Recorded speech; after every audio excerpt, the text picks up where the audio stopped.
الحمد لله والصلاة والسلام على مولانا رسول الله وآله وصحبه. شعبي العزيز، يخالجنا في هذه اللحظة التاريخية شعور مزيج من السعادة بالتوجه إليك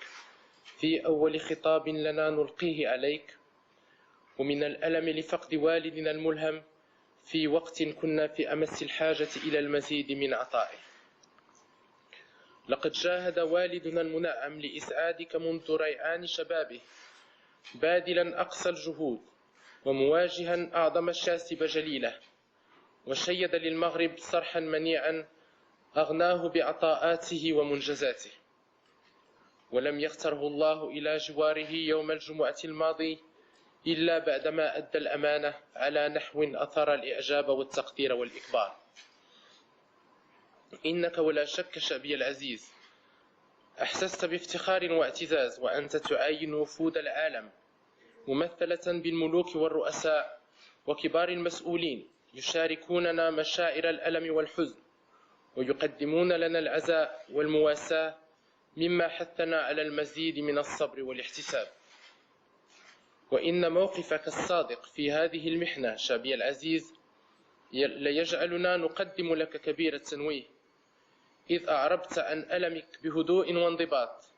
وبأحاسيس لا شك أن فقيدنا المرحوم بكرم الله تلقاها راضيا عنها في مثواه. فبارك الله لك صدق مشاعرك وعظيم تعلقك بالراحل العزيز ومتين تشبثك بشخصي وأنا أضع قدمي على صعيد المسؤولية العظمى، مما يقوي فينا العزم على مواصلة البناء يدا في يد، وفي تلاحم بيني وبينك سيبلوره العمل المشترك الذي سنحقق به جليل الأهداف وما نتطلع إليه من كبير الآمال. شعبي العزيز، لقد قيد الله لنا أن نتربع على عرش أجدادنا الميامين وفق إرادة والدنا الذي أسند إلينا ولاية عهده، وبناء على مقتضيات الدستور وطبقا للبيعة التي التزم بها ممثل الأمة، فتسلمنا المشعل من يد والدنا قدس الله روحه لممارسة مسؤولية قيادة البلاد، ونحن بحول الله مصممون العزم على مواصلة مسيرة التطور والنماء لصالحك شعبي العزيز ولفائدة جميع فئات الشعب، ولا سيما الفئات المحرومة التي يستأثر مصيرها باهتمامنا والتي نوليها عطفنا وحنونا. وإننا نحمد الله على أن أسس سياستنا الداخلية بارزة المعالم واضحة السمات، وأن المطلوب هو ترسيخها ودعمها. لذا فنحن متشبثون أعظم ما يكون التشبث بنظام الملكية الدستورية والتعددية الحزبية والليبرالية الاقتصادية وسياسة الجهوية واللامركزية وإقامة دولة الحق والقانون وصيانة حقوق الإنسان والحريات الفردية والجماعية وصون الأمن وترسيخ الاستقرار للجميع. وبالنسبة للمؤسسات الدستورية فإننا سنقوم بدور الموجه المرشد والناصح الأمين والحكم الذي يعلو فوق كل انتماء. إن جميع المغاربة بالنسبة إلينا إخوة من رحم واحدة وأبناء بررة متساوون تشدهم إلينا روابط التعلق والولاء. وسنظل نسند جهود حكومة جلالة الملك الراحل الذي جعل منها حكومة التناوب تطبيقا للنهج الديمقراطي في التداول على السلطة، وأناط مسؤولية وزيرها الأول بالسيد عبد الرحمن اليوسفي الذي توسم فيه جلالته حسن التوفيق، والذي سيلقى منا كل سنة. نجدد التزامنا بإكمال وحدتنا الترابية التي تشكل فيها قضية أقاليمنا الصحراوية القضية الوطنية المركزية، ونحن نتطلع إلى إتمام الاستفتاء التأكيدي الذي ترعاه وتقوم على إجرائه منظمة الأمم المتحدة، وهو الاستفتاء الذي لم يفتأ خصوم وحدتنا الترابية يأملون على إفشاله ويضعون العراقيل دون تحقيقه. إننا نطمح إلى أن يسير المغرب في عهدنا قدما على طريق التطور والحداثة، وينغمر في خضم الألفية الثالثة مسلحا بنظرة تتطلع لآفاق المستقبل في تعايش مع الغير وتفاهم مع الآخر، محافظا على خصوصيته وهويته دون انكماش على الذات، في كنف أصالة متجددة وفي ظل معاصرة ملتزمة بقيمنا المقدسة. شعبي العزيز، تشغل قضية التعليم حيزا كبيرا من اهتماماتنا الآنية والمستقبلية، لما تكتسيه من أهمية قصوى، ولما لها من أثر في تكوين الأجيال وإعدادها لخوض غمار الحياة والمساهمة في بناء الوطن بكفاءة واقتدار وبروح التفاني والإخلاص والتطلع إلى القرن 21 بممكنات العصر العلمية ومستجداته التقنية وما تفتحه من آفاق عريضة للاندماج في العالمية. واعتناء من والدنا المكرم بهذه القضية، فقد كان أين لجنة وطنية خاصة عملت تحت رعايته السامية مستنيرة بالتوجيهات التي تضمنتها رسالته الملكية في هذا الصدد. وقد توجت اللجنة جهودها الحميدة بوضع مشروع ميثاق وطني للتربية والتكوين، كانت تتأهب لعرضه على أنظار والدنا المقدس لولا أن الأجل وافاه. وسنولي هذا المشروع ما هو جدير به من عناية تتناسب وما نعلق عليه من آمال في هذا المجال الحيوي وفي التغلب على البطالة ومحو آثارها وفتح أبواب الشغل مشرعة أمام شبابنا الناهض، وحثهم على الاجتهاد والابتكار وأخذ المبادرة في غير توان أو تواكل. وسنولي عنايتنا كذلك مشكلة الفقر الذي يعانيه بعض أفراد شعبنا،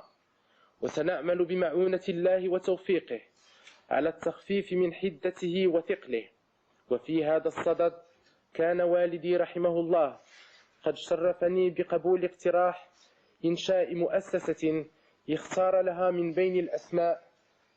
اسم مؤسسة محمد الخامس للتضامن،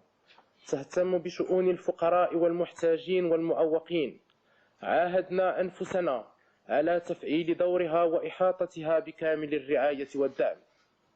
ومن الأمور التي سنوجه لها اهتمامنا الخاص قضايا جاليتنا القاطنة بالخارج، والتفكير الجدي في تدليل الصعاب التي تعترض طريقها، والعمل على حل مشاكلها وتمتين عرى انتمائها للوطن الأم. شعبي العزيز، إن انشغالنا بقضايانا الوطنية دعائمها والدنا المنعم، والتي أقامها على التوجه العربي الإسلامي في عناية بمختلف مشاكل أشقائنا العرب وتجاوب مع همومهم، وما نرمي له جميعا من مصالحة والتئام وتعاون في تجاوز لسلبيات الواقع ونظر بعيد إلى المستقبل على أساس من تاريخنا الحافل المشترك ومن مقوماتنا الحضارية والثقافية، ومن القيم التي يزخر بها ديننا الحنيف في وسطيته واعتداله، وفي سماحته وانفتاحه، ودعوته الدائمة إلى السلم والتعايش والتعارف وحفظ الحقوق التي كرم الله بها الإنسان، والتي أقرتها المواثيق الدولية التي كان المغرب سباقا إلى توقيعها والانضمام إليها. وبفضل تمسك المغاربة بهذه القيم على امتداد 14 قرنا، تسنى لبلدنا العزيز أن يكتسب مناعة أتاحت له أن يصمد لشتى الزوابع ويتجنب الوقوع في مزالق التاريخ ومهاوي أحداثه المتعاقبة. وإننا تحفزا من هذا المنظور نعير اهتماما خاصا لبناء المغرب العربي الكبير الذي نعتز بالانتماء إليه، ونجد لإقامته على ثوابت راسخة من الأخوة الصادقة والتعاون الخالص، وما يقتضيان من تصفية الأجواء وإزاحة جميع العراقيل وأسباب التأثر. وقد خلف حضور أشقائنا رؤساء دول المغرب العربي في طليعة المؤذين أحسن الوقع في نفسنا وأعظم الأثر. وكان لقاؤنا مع الصديق الكبير فخامة الرئيس عبد العزيز بوتفليقة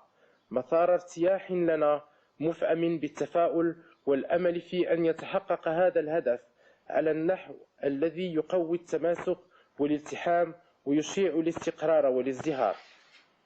وهو مطمح نسعى إلى أن يتم تحقيقه كذلك في الشرق الأوسط على أساس الشرعية الدولية وطبقا لما تم إبرامه من اتفاقيات، حتى يتمكن إخوتنا الفلسطينيون من العيش في سلام وحسن جوار داخل دولتهم المستقرة الآمنة، وحتى تعرف أقطار المنطقة كلها ما هي به جديرة من تقدم ورقي، وما هي له مؤهلة من دور إشعاعي كبير. وإذا كان المغرب ينتمي إلى العالم العربي والإسلامي، فإن موقعه الجغرافي على رأس القارة الإفريقية، مطلا في شماله على أوروبا وفي غربه على أمريكا، يحتم علينا متابعة سياسة والدنا المقدس المتسمة بالتفتح والحوار، بتقوية روابط التعاون مع أشقائنا الأفارقة، وتمتين أواصر التبادل مع أصدقائنا الأوروبيين والأمريكيين، بما يعود على منطقتنا والعالم كله بالنفع والخير، في إطار أخذ وعطاء مستمرين، وفي نطاق التقدير والاحترام والسعي إلى أن يؤم الأمن والسلام. شعبي العزيز، إننا في ختام خطاب العرش هذا نود أن أؤكد مدى الأواصر العميقة التي تربطنا بك، متجلية في تشبثك بأهداب عرشنا وتأويه، وأن نحثك على بذل المزيد من الجهود في حرص على الوحدة والإجماع وتمسك بالمقومات ونظر بعيد إلى المستقبل. إننا إن سرنا على هذا النهج حققنا ما نطمح إليه لبلدنا العزيز، ووفقنا إلى ما يرضي روح والدنا المكرم، وهو إلى جوار ربه مع المنعمين، ويجعله في دار البقاء مطمئنا على شعبه الذي أحبه وتفانى في خدمته، وعلمنا أن نكون مثله في هذا التفاني والحب. تغمده الله بواسع رحمته، وأجزل له وافر رضوانه ومغفرته، وجزاه عما قدم لدينه ووطنه وأمته. فلنعمل يدا في يد لإنجاز ما نتطلع إليه من آمال، وتحقيق ما ينتظرنا من جليل الأعمال، متوكلين عليه سبحانه، فهو نعم المولى ونعم الوكيل، ومن يتوكل على الله فهو حسبه. صدق الله العظيم، والسلام عليكم ورحمة الله تعالى وبركاته.